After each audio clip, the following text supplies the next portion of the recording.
नमस्कार, आदाब। आंखों देखी में आपका स्वागत है। हमने पिछले वीडियो में डायबिटीज़ के बारे में कुछ जानकारी आप तक पहुंचाई थी और उसी जानकारी को देखते हुए हमारे एक दर्शक है फैज़ आलम, जिन्होंने कुछ सवाल किया है। तो उस सवाल का जवाब आज हम डॉक्टर साहब से जानेंगे और डॉक्टर साहब बताएंगे पूरी जानकारी। आइए मिलते हैं। इसमें स्वागत है आपका। इनमें इस क्वेश्चन में इस सब्सक्राइबर ने पूछा है कि क्या नेचुरोपैथी में इंसुलिन और शुगर एक ही चीज़ होता है। देखिए, ये नेचुरोपैथी हो कि आयुर्वेद हो कि एलोपैथ हो, मैं खुद आयुर्वेद का डॉक्टर नहीं हूँ, मैं नेचुरोपैथ भी नहीं हूँ, मैं खुद एलोपैथिक MBBS MD डॉक्टर हूँ। तो मुझे पता है कि इंसुलिन और शुगर अलग अलग चीज़ है और हर एक नेचुरोपैथ, आयुर्वेद, हेमोपैथ जो भी डॉक्टर होता है या आम आदमी को भी पता है कि ये दोनों अलग अलग चीज़ होता है। लेकिन शुगर को ऑलवेज इंसुलिन के साथ जोड़ के देखा जाता है। जब भी आप शुगर खाते हैं, शुगर की मात्रा ब्लड में बढ़ती है तो इंसुलिन की मात्रा भी ब्लड में बढ़ती है। वो एक दूसरे का पूरक है। यदि आपका शुगर बढ़ेगा ब्लड में तो इंसुलिन की मात्रा भी बढ़ेगी। इसीलिए कहा जाता है शुगर जैसे बढ़ जाता है तो शुगर बढ़ने से लोग कहता है किडनी फेल हो सकता है, हार्ट फेल हो सकता है, कैंसर हो सकता है, ये सब हो सकता है।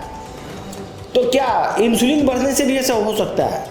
आज के नए रिसर्च में देखा गया है कुछ लोगों का शुगर बढ़ा हुआ नहीं है, शुगर नॉर्मल है, लेकिन ब्लड में इंसुलिन लेवल बढ़ा हुआ है। इंसुलिन लेवल बढ़े हुए लोगों में कैंसर ज़्यादा होता है, उन लोगों में किडनी फेल का शिकायत होता है, उन लोगों में अल्जाइमर डिजीज होता है। जितना भी डायबिटीज़ का रोग आप देखते हैं, किडनी फेल होना, हार्ट फेल होना, पाँव में घाव होना, ब्रेन हेमरेज होना, ये सभी रोग जो कि डायबिटीज़ में होता है, वो सभी रोग इंसुलिन बढ़ा होने पर भी होता है।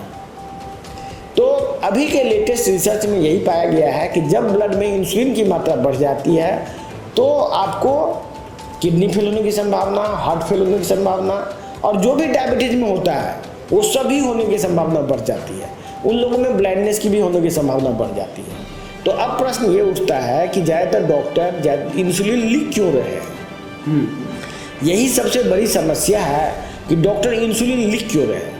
इंसुलिन ही नहीं, यदि कोई ग्लिमिप्राइड भी लिख रहा है, सीटाग्लिप्टिन भी लिख रहा है, ये सभी दवाई का काम तो इंसुलिन की मात्रा बढ़ाना है। इंसुलिन की मात्रा बढ़ाने के लिए ही डॉक्टर लिख रहा है। तो भाई लिख क्यों रहा है? तो ये बात बहुत ही गंभीर मसला है। ये डायबिटीज़ के मरीज को या तो मरीज को खुद सोचना पड़ेगा या तो डॉक्टर को सोचना पड़ेगा। ये जितनी भी दवाई है, इन्हीं दवाई से किडनी फेल हो रहा है, हार्ट फेल हो रहा है, क्योंकि ये दवाई इंसुलिन की मात्रा बढ़ा रही है। अच्छा, ये शरीर में इंसुलिन बनता कैसे है? इंसुलिन जो बनता है, इंसुलिन पेनक्रियाज में बनता है। पेनक्रियाज में बीटा सेल होता है, उसमें इंसुलिन बनता है। और इंसुलिन बनना कोई बहुत बड़ा चीज़ नहीं है। इंसुलिन एक ऐसा हार्मोन है जो बैक्टीरिया में भी बनता है। अभी जो आप इंसुलिन लेते हैं, जो भी इंसुलिन बाजार में उपलब्ध है, वो सभी बैक्टीरिया से डिराइव्ड इंसुलिन है। इंसुलिन एक जनरल हार्मोन है जो कि कई जगह बनता है। ब्लड में बनता है, आपका पेनक्रियाज में बनता है और प्लस बैक्टीरिया से भी डिराइव करके इंसुलिन लोगों में दिया जाता है। इंसुलिन जहाँ भी है, इसका मेन काम होता है स्टोरेज हार्मोन के रूप में काम करता है। ये बॉडी में फैट की मात्रा बढ़ाता है। ये कोई बहुत अच्छा हार्मोन नहीं है। ये ब्लड के लिए, शरीर के लिए खतरनाक हार्मोन माना जाता है जो कि शरीर में ही बनता है और बाहर से भी आदमी ले सकता है। तो शरीर में जो बनता है और बाहर से जो लेता है तो उसमें अंतर क्या है? एक ही हार्मोन, कई स्ट्रक्चर थोड़ा मोड़ा चेंज हो सकता है, फंक्शन सबका एक ही होता है। जो बाहर से आप इंसुलिन लेते हैं, जो आप बाजार में खरीदते हैं, वो बैक्टीरिया से डिराइव करके दिया जाता है। तो वो बाहर से जो इंसुलिन हम ले रहे हैं तो उससे कहीं ना कहीं बॉडी में हानिकारक हो सकता है? नहीं, बॉडी में तो वो हानिकारक हो ही सकता है। शरीर में जो बन रहा है इंसुलिन वो भी हानिकारक हो सकता है। यदि आप कोई ऐसा चीज़ खाते हैं जिससे इंसुलिन की मात्रा शरीर में बढ़ जाए, वो भी आपके लिए उतना ही खतरनाक होगा जितना खतरनाक कि बाहर का इंसुलिन है। अब समझिए, ये बहुत ही डेप्थ वाला क्वेश्चन है कि अभी जिन लोगों का बॉडी में इंसुलिन की मात्रा बढ़ जाती है, वो बॉडी में फैट हार्मोन को बढ़ाता है, फैट को बढ़ाता है, चर्बी बढ़ाता है। जो देखते हैं ना, आदमी मोटा हो जाता है और मोटा होते होते आदमी का दम फूलने लगता है, चलता है तो दम फूलता है अपना, ये सभी इंसुलिन से होता है। बहुत सारे लोग ऐसे हैं जो बहुत दुबले पतले हैं लेकिन उसके बॉडी में इंसुलिन की मात्रा बहुत बढ़ी हुई है।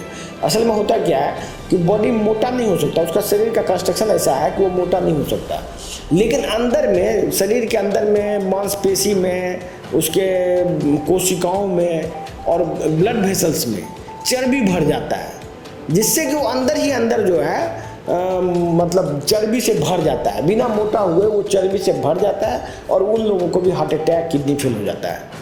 मतलब दुबला पतला में भी इंसुलिन की मात्रा बढ़ने से उसका किडनी फेल हो सकता है, जैसे कि मोटे आदमी का होता है। मैं आपको बोलना चाहूँगा कि बहुत लोगों के मन में ये विरोधाभास लगता होगा। ये बहुत ही विरोधाभास वाली बात ही है कि लोग इंसुलिन की मात्रा बढ़ा रहे हैं, जबकि इंसुलिन से कैंसर होता है, इससे किडनी फेल होता है। आदमी के मन में लगता होगा कि भाई ये क्या बात हो रही है। ये बात क्वेश्चन करना आपका हक है। आप इस चैनल पर हर एक क्वेश्चन कीजिए, हम इस क्वेश्चन का जवाब देंगे, हम पूरा रिसर्च करके जवाब देंगे। आपको इंटरनेट पर जो भी चीज़ अवेलेबल है, जो भी रिसर्च पेपर अवेलेबल होगा, उसके रेफरेंस के साथ आपको जवाब देंगे, जिससे कि आपको साइंटिफिक बात को सही ढंग से आप समझ पाएँ। मेरा उद्देश्य है कि हर एक व्यक्ति साइंटिफिकली बात को समझे, नहीं तो फिर वो गुमराह के शिकार हो जाएंगे। आज नहीं तो कल आपको कोई ना कोई कुछ गलतफहमी फैला देगा, और फिर उस गलतफहमी की वजह से आप मारे जा सकते हैं।